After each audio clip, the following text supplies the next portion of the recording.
Brutal, gritty, dark, and closer to reality than you might want to admit. Broskis, welcome to PIGFACE, not to be mistaken by the character from the movie Saw, even though the game does share some similarities to that movie. A game about infiltrating drug gangs. Kill what needs killing with either a bat, a pistol, a shovel, or a shotgun. Hell, use whatever you want as long as you get the job done. And my name, my brutal broskis, is good old Papa Slim as always, and my mission here is to dig out the brutal indie gems out of the brutal indie gems. You know, so you don't have to do the digging, only the enjoying after watching my videos, of course. And today I got a really special gritty one for you, so let's start with some general information about it.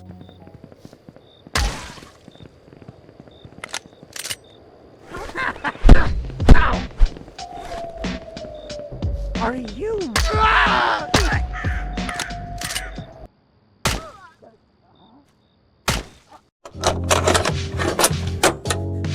PIGFACE dropped into early access on the 18th of September for PC, and it's been developed by Tito Loves You and published by Dread XP.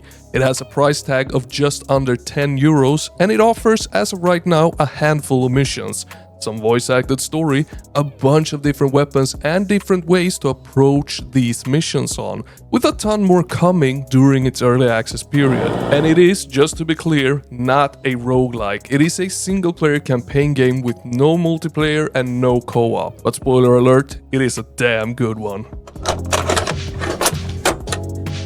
You're a terrible person who has done awful things, and now your past has finally caught up to you as you wake up in an abandoned warehouse covered in your own blood. You hear a phone ring from across the room.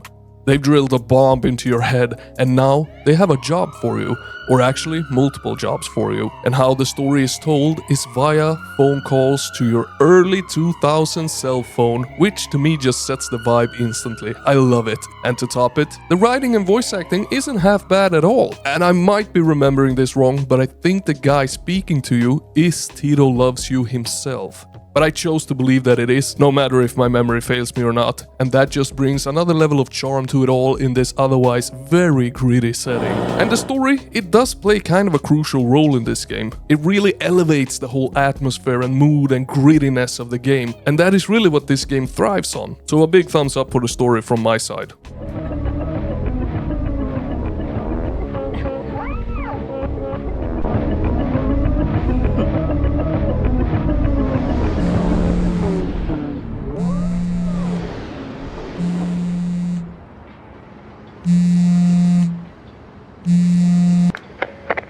Did you notice those police uniforms and landmines?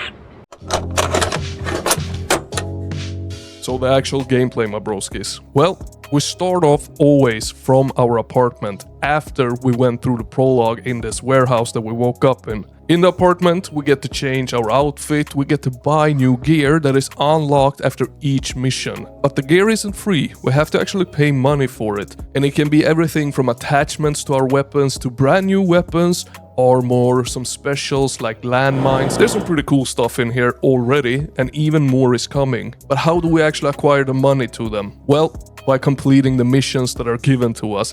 And inside of each mission, there's always side objectives. If you complete the side objectives, you get more money. And inside of each level, there's always loot that you can find if you choose to explore enough. You're not gonna get a whole lot of money for exploring, because you do essentially pick up just some scrap metal and some used drugs already. But it's a few bucks here and there. I think that could have been amped up a little bit more, you know, to emphasize the exploring just a little bit more, because in all honesty, you're just as well off not exploring at all and just finishing the side objectives. Now, once we're done in the apartment, we go out of the apartment into a van, and inside of the van, we get to choose our loadout that we are going to wear to the mission. We get to choose what weapon we want, what attachments we want for that weapon, if we have bought any. We get to choose what mask we're going to wear, and depending on what mask you wear, you get special stats, you could say. So one mask, as an example, gives you a higher slot for health items. So once we choose the mask, we also choose if we want to put on the body armor, if we bought that, and what special and melee weapon we're gonna bring with us. Once done, we go into the mission, and the missions, they consist of fairly big sandbox areas. Each mission takes place in different locations. It can be at a motel, it can be at a train station. It's always somewhat realistic places, but unfortunately, there aren't that many of them. It won't take you longer than 2.5 hours to actually finish this first version of Early Access, but what is here, as I said, is really damn good, and a lot more is coming. But the missions themselves, they are fun. The layout, the design of everything is super cool because there's always multiple ways that you can tackle what is in front of you. Say in the motel map, you can choose to go to the left. If you have a sniper, you can sit in one of the silos and you can snipe almost half the enemies of the entire map from that silo. Or you can go around the whole motel and kill the actual final guy that you're meant to kill instantly and be done with it. Or you can choose to go through the whole motel and kill everything with a shotgun. There's really many ways that you can tackle each mission, and every map has all of these alternatives. And the maps, they grow in size, as well as some of the enemies. All of a sudden you're introduced to enemies with body armor, some have some more deadlier weapons, but the objective, they remain the same. You go into a sandbox area, you kill someone or you destroy something, and you're out of there. And to not drag this review out, I'm going to say that the weapons, they're really cool. I like them as hell. And I love the fact that there are attachments to them. It feels like you can upgrade your weapons. Oh, and before I forget, you don't only purchase the weapons. If you pick up a weapon from an enemy and then you leave the mission with that weapon, you have it.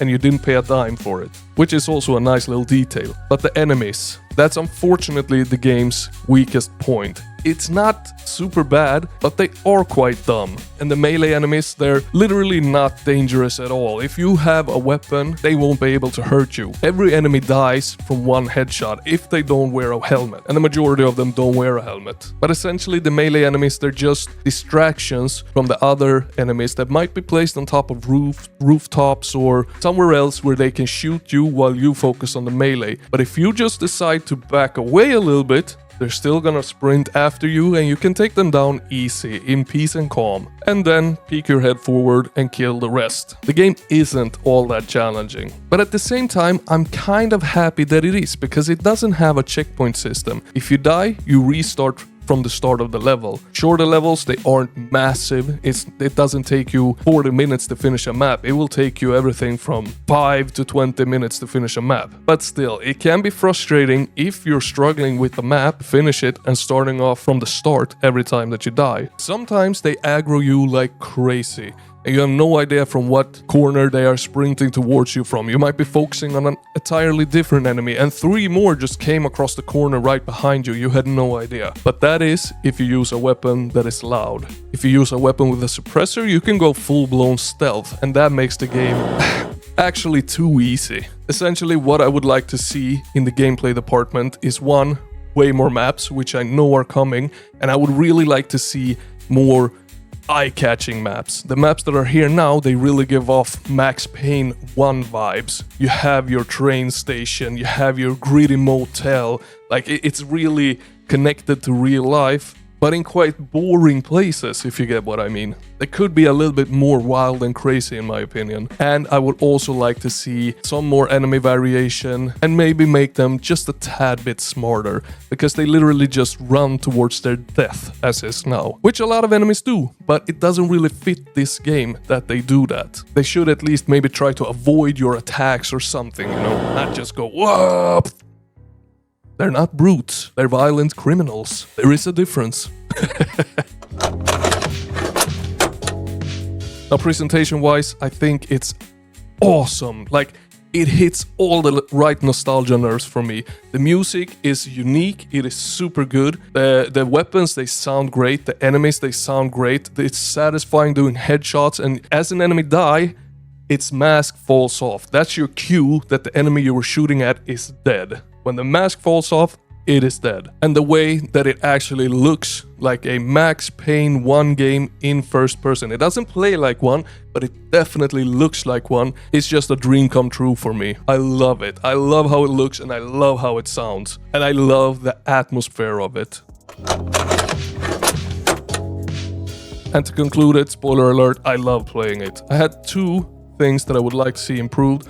a little bit more on enemies, and more levels. Of course, also to conclude the story, because it's not concluded in this early access version, but I would still recommend that you buy it now. Buy it now when it's just under 10 euros, so that it doesn't increase in price when there is more content on it. You don't necessarily have to go and play it instantly, you can wait for a bit more content before you do that, but I would still recommend that you go and buy it now. And be prepared for whenever you play it, to have a bloody gritty good time. This was a bit of a weird review. I don't really know what I talked about here. Like, the game is good, it's really good, and it feels unique. And I love that we get to play in sandbox levels. It's super fun, and I hope you catch that.